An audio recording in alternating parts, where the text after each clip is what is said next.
Officials in Japan say radiation high enough to damage human health has leaked from the Fukushima Dai-ichi nuclear facility following an explosion there, the third blast in 4 days. And the country's prime minister is telling residents who live within 19 miles of that facility to stay indoors. Tuesday's explosion happened at the plant's number 2 unit.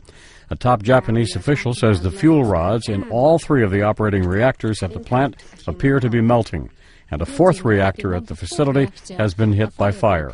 The Tokyo Electric Power Company said the explosion happened near the suppression pool in Unit 2's reactor containment vessel. No one was injured, but the plant workers were temporarily evacuated.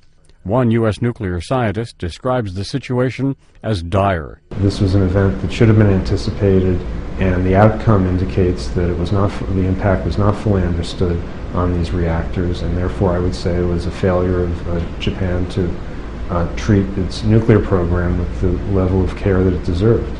But another nuclear expert is defending the government. I don't think anybody can fault the Japanese government for not taking the risk of earthquakes very seriously.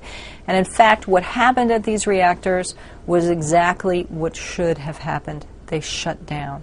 She says it was the sequence of events, the earthquake followed by the tsunami, that threw the facility's backup system into disarray. Japan's Nuclear Safety Agency suspects the explosion may have damaged the reactor's suppression chamber, a water-filled tube at the bottom of the container vessel that surrounds the nuclear core. A spokesman says the chamber is part of the container wall, so damage to it could allow radiation to escape. More than a dozen workers and military personnel have been injured in the series of explosions during the past few days at the facility. Tens of thousands of residents living near the plant have been evacuated. Brian Thomas, The Associated Press.